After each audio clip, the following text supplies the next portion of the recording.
Alasdair. What have we got to talk about? We've got to talk about something. What is it? It's something so important.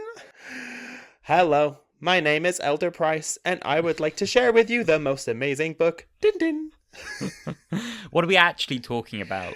Okay, we are not talking about the Book of Mormon. We are actually talking about the Season 1 trailer for Doctor Who, upcoming air dates, so much news. We're on Season 1 of Disney Doctor Who. Oof, that's not what we're calling it, are we? We're not calling it Disney Doctor Who. Well, they've set up a new account this week, which is at Disney Doctor Who. You know what? We were in Barbados recently, which we'll talk about more on the next upcoming episode of Wholala. This is just a little bonus episode. We thought we have so many thoughts. We wode just going to talk about this in the next episode of Wholala. We thought we'd give you a little treat, this little bonus episode about our thoughts on treat for the ears. Treat for the ears about our thoughts on the recent trailer for Season 1 of the Whoniverse Doctor Who, as well as the air dates and some of the changes coming up. We thought we'd just give you some of our thoughts. Give you some of our thoughts, because we've got a lot of thoughts, good thoughts, happy thoughts. Yeah. And we wanted to share some of those happy thoughts with you. Exactly. Some confused thoughts as well, but we'll dive into it. Some concerned thoughts. No, mostly good and positive thoughts, happy thoughts. Exactly. God, where to begin? We've had lots. We were saying, like, the 60th anniversary specials, we were scrambling around looking for crumbs of information, and every so often there'd be a little kind of nugget of information about actual plot or a character or a casting or something we'd get, and we'd go bananas and we'd make a whole post on Instagram about it. And now it's just coming so thick and fast that we've sort of given up doing that. Yeah. And we don't know what to do with ourselves because they're handing us, full 2-minute trailers. I know. And we're only a month and a bit out from the new series starting. Well, I think about it and I feel like Doctor Who trailers, like next time trailers and upcoming episode trailers, they all have a very certain feel to them, like a Doctor Who next time trailer. Whereas this trailer for Doctor Who Season 1 2024 felt so cinematic. It really felt like either a theatrical trailer or like a trailer for a Marvel show. Like it really truly felt like big. Yeah, it's funny because I think we've had now the 60th anniversary specials to transition us into this style, and it's been gradually ramping up. I think there was a ramping up for the 60th, and then there was a ramping up again for Christmas, which I think was subtle, but I think the Church on Ruby Road again looked even more spectacular and cinematic than the specials did. Yeah. And now we've got this 2-minute trailer, and I feel like we're being spoiled a bit. I think Doctor Who fans are being a bit spoiled. And when I hear grumbling, it's a bit like, guys, it's never looked this good. Literally. So when we hear a lot of nitpicking about little, I think it is looking pretty bloody lovely.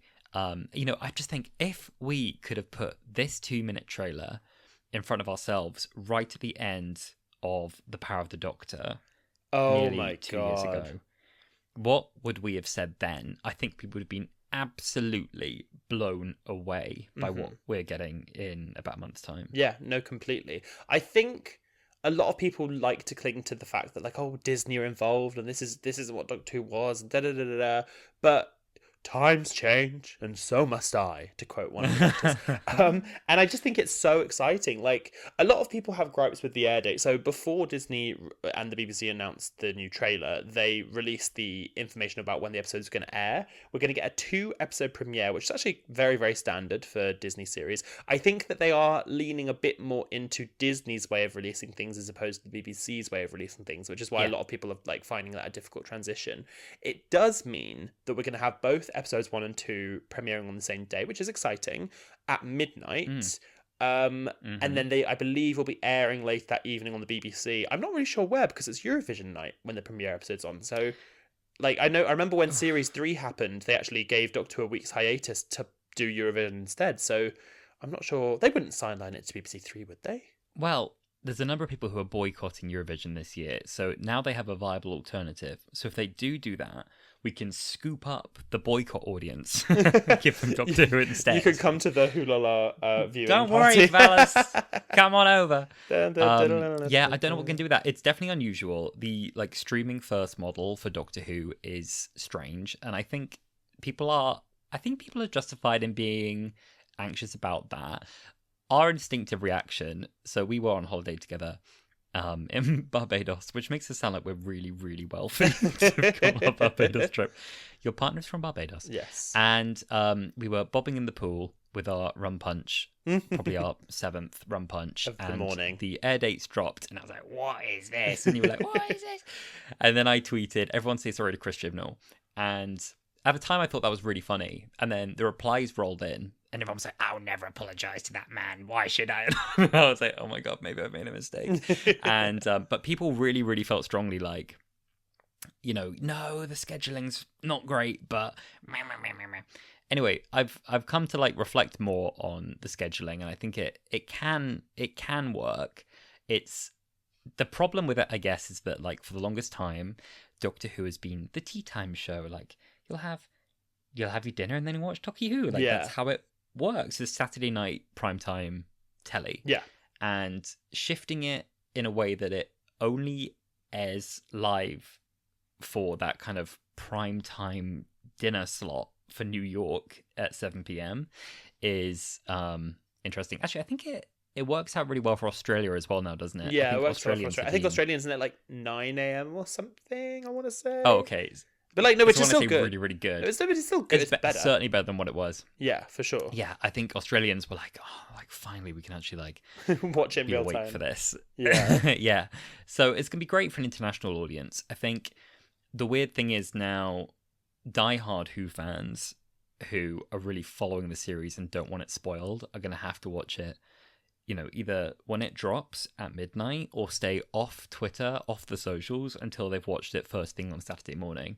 So it kind of takes away the community element, I guess, of all watching it live and reacting to it together. Certainly the idea of us all watching it for the first time together at like a watch-along gathering, that feels like that's kind of dead now. Yeah. Because we'll all have seen it by the time we get together. This is we'll my be like, thing. okay, second watch. Literally, we've done a viewing party before for an episode lots of us watched, and we all kind of talk through it and chat it. That's fun. But there's definitely something special about like it starting and no one has seen it, no one knows what to expect, and everyone's silent. And I think we definitely will still do a viewing party of some description with our friends for the new episode. We were even flirting with an idea. We were like, should we do like an invitee like viewing party?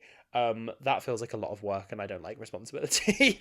But yeah, it's definitely a different vibe for like, I think most people, if not all people, will have seen it already by that point.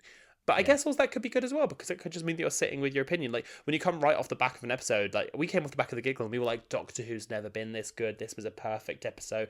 And then we, like, sat for a day and we were like, he really did just play catch, didn't he? Like, So I don't think it's necessarily a bad thing for people to sit with their thoughts.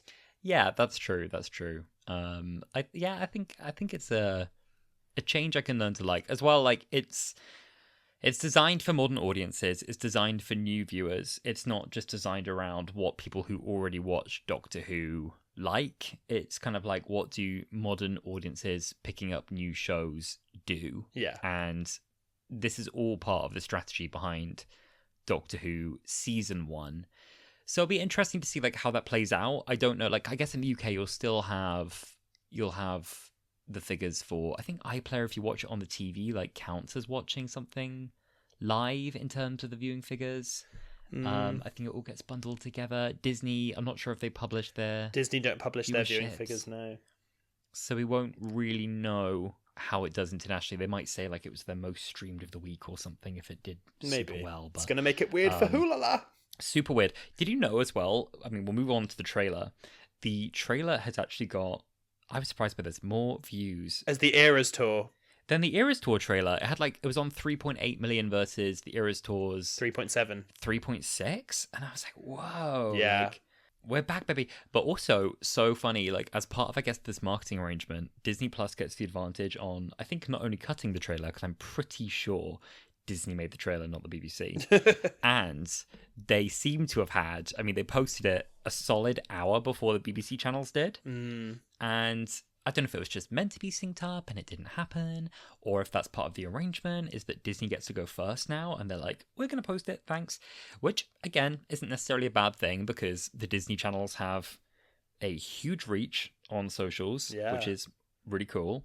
But quite funny. And also the sort of Disney version of this trailer has a massive Disney Plus logo slapped on top of the TARDIS as it kind of crash lands. Well, because we were abroad recently, I was like, you know what, I've got to do it. And I was lying in bed one night and I watched Wild Blue Yonder, just because I was like, I want to see what it's like viewing it on Disney Plus and not on the BBC. And it Oh, is did you? really weird. Yeah, it's really weird. Like the episode opens where it says a Disney Plus original.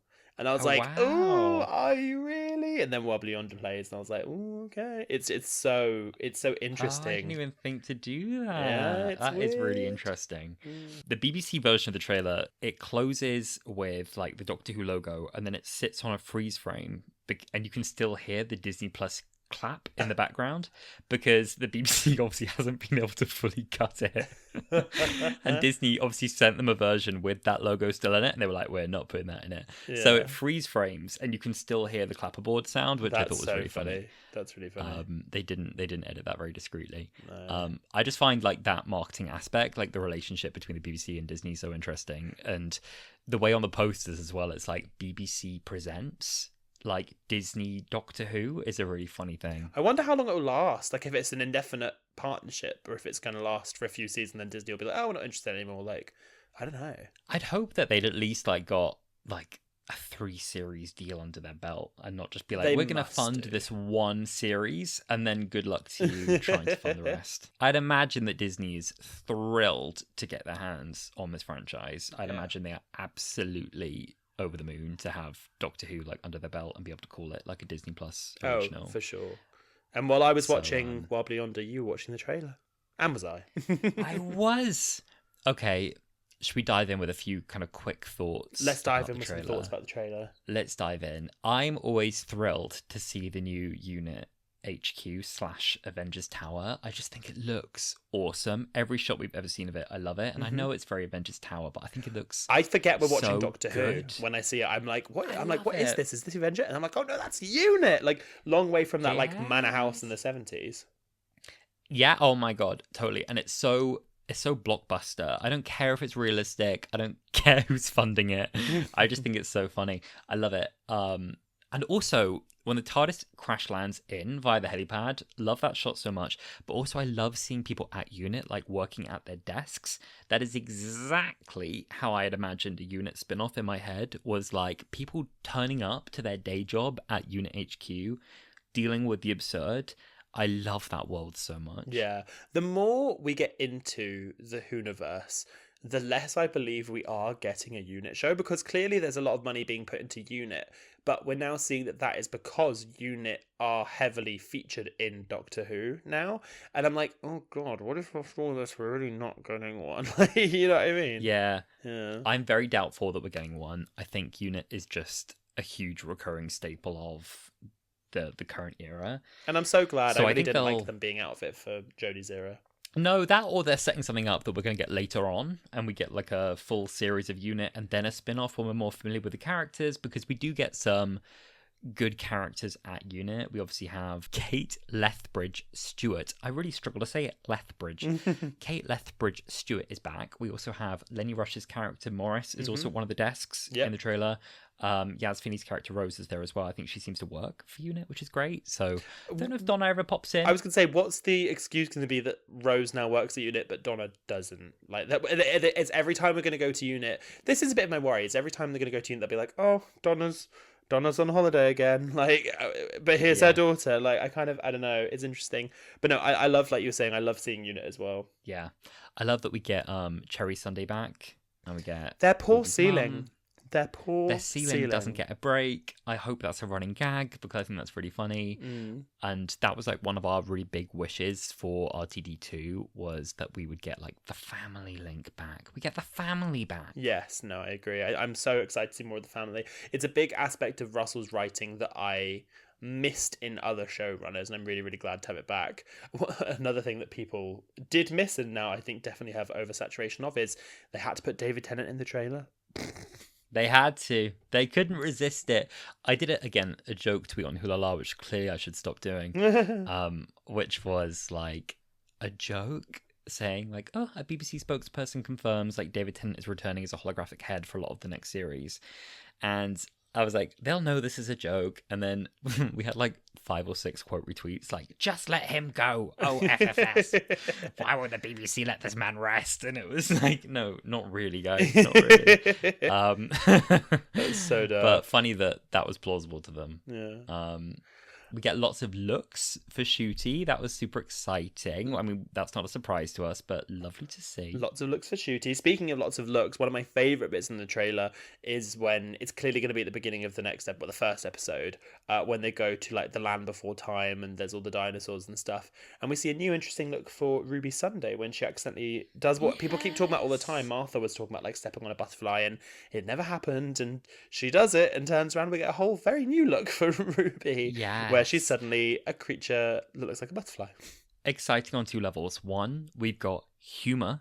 Yeah. Love that we're going for humour, going for a silly old gag. And I also love that fixed points in time. We maybe are taking a bit of a different angle. Until now in Doctor Who, we had this very rigid system of like certain events just kind of have to happen. And no matter how much kind of nonsense the Doctor does in the past or the future or the present or whatever, things like largely history is untouched. Like usually the Doctor's kind of adventures put things back to normal rather than really like having huge consequences episode to episode to episode for the future. And this implies that they're going back to more of kind of a traditional time travel model of kind of be careful what you wish for, be careful what you do, be careful what you change. Which is cool. Yeah, well, in multiple points in the trailer, because we get a lot of features of episode 2, the Beatles and Jinx Monsoon episode, and we get this shot of London, which I'm assuming they're in the adventure in the 60s, and then they go to present day, and whatever has happened in the 60s has affected the present day, and London's destroyed. I saw someone tweet, which was really funny, that the one thing that links this episode to another episode of the Whoniverse, The Temptation of Sarah Jane, where the trickster destroys Earth and it's London, but it's just really grey and a bit destroyed. And I thought that was quite funny. But yeah, that looks like a really exciting episode that will also play with the consequences of meddling with time. Also just some bloody gorgeous shots of like Jinx Monsoon using like music power to like tie up Ruby and stuff. I'm so excited. It looks like we'll be getting a musical number, which is really exciting. Yes, it looks very musical. The Beatles episode, the musical episode, I assume this is all the same one. I think it's called The Devil's Chord or something. I think so. Is looking really cool. Really fun design for that as well. The dancing scenes in that one look like something we've just never seen before in Doctor Who. It just feels like it's such a boundary breaking show now, where it's just like, do I mean boundary breaking? I meant genre breaking. As in it's sci-fi and it's fantasy, and why not? Let's have a musical episode. It is. And those shots just look colourful, joyful. They look like a music video. I just thought it was so cool. I love it. Like it always surprises you like what new directions Doctor Who can successfully go. And it always kind of works because Doctor Who is like the true everything show where like anything kind of goes. I know. I wondered, there's a shot in the trailer that really confuses me because it feels so nondescript and I wonder why they put it in there. It's kind of towards the end of the trailer. There looks like there's like a pair of chopsticks in a puddle or something. Did you clock that one? Oh yeah. What is that? I think it's a tuning fork. So if you like ding the tuning fork, it could be for the Jinx Monsoon episode then. So I think my theory would be that when they come to London, it's a bit like, this is what the world looks like without music. And that's what Jinx's thing is. Is to like, you know, get rid of the Beatles. What happens without some important songs they made, that kind of thing. Yeah, that's fun. You know, then they get rid of Kim Petras, and it's like, oh my god, no! Like, Suddenly, what if we didn't have Slut Pop? I was gonna say, suddenly no one's a throat goat anymore. No, and then what? Then what? So, did you clock? There's a shot of the Doctor and Ruby looking at each other, and then the next beat, it's the shot of the Doctor alone in front of the Ruby Road Church, and I'm like, oh, something's happening to Ruby. And there's a lot of shots of Ruby without the Doctor as well. I think we're definitely gonna have the two separated at some stage, which will be really interesting. And we get that great bit of dialogue from Ruby, like, finally, it's taken me all this time. I know what I'm supposed to do. I'm getting the accent wrong. So I'm going to save the world. And I love that and how it's paired with change. That's a gag that they got David Bowie in it. That's a gag. Yeah. Yeah. They got money, honey. I always think it's Shrek. That's what I'll always... I was like, this sounds really interesting. Like, they obviously got someone to cover it. And then I was like, no, they didn't. It's just not the version from Shrek. Yeah. Yeah. But it's really cool. I mean, I love that to get any music approved in any trailer or any show or any advert, it requires, like, either the artist or like someone from the estate to approve it. I always think it's so funny. Anytime you hear like a song used in an ad, everyone who wrote and produced that song has to basically give them the thumbs up. But anyway, Yeah. there's some other really good shots in there. There's the kind of aging TARDIS covered in moss, and who knows what that could mean, what that could be. There's a shot of the Doctor kind of screaming above the Earth, and when we see the Earth, the whole of like the UK is missing. Like it's not. Oh, I there didn't anymore. clock that. Yeah, it's just ocean above Europe. Oh, gag. It's like what people thought would happen when we did Brexit. We were just Float away. that was the dream. They were like, we'll go to our own planet. We'll go somewhere else. Exactly. Gag. It was great. Like the pace of it was fun. Oh My Bridgerton was a really fun line. It just looked like just joyful and cinematic. And it just, when we said before, like when we had like the 60th anniversary trailers, we were like, we've seen just a tiny fraction of what we're going to be seeing in the 60th. We really have seen a tiny fraction of what we're going to be seeing in the new series, because we have 8 hours, basically kind of 4 feature films worth of Doctor Who coming out. Yeah. So honestly, just bananas. I'm so excited. It's such a well cut trailer. It makes me so pumped for shooting season. I think it comes really nicely off the back of Ruby Road, and there's obviously a few clips of Ruby Road within the trailer to show like this is like the story's already started. Yes, this is like episode 1, but the story's already begun. I'm blooming excited. I'm ready for it. I'm bloody excited. I can't wait. And I think this is called as well, like Trailer 1.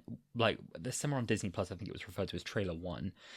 So I'm hoping, as we do with lots of like streaming shows, we get also then Trailer 2, and then maybe like Trailer 3 or final TV trailer, spots or and we something. get more. Yes, and I'm just ready for some more punchy trailer edits of Exactly. the new series. Well, dear listener, we want to hear what you think as well. Please reach out to us on all of our social media. That's at HulaPod on Twitter, X, Instagram, Threads, TikTok, and let us know, what did you think of the new trailer? Yes, please let us know. And if you are working over at Disney, we would love if you could fix the HDR conversion on the trailer and we can see it in the right colours. That would be super cool. Well, thank you so much for listening to this fun little bonus episode of Wholala. We will be back to regular scheduling this Thursday, where we're discussing the Torchwood episode Cyberwoman. Cyberwoman. It is a really silly episode. If you're looking for something just to kind of keep you entertained while you're eating your dinner, would well recommend you put that on and then listen along with us on Thursday when we're going to be visiting that episode. We have some thoughts. Exactly. Well, thank you so much for listening to this, and we will see you on Thursday. See you then. Bye.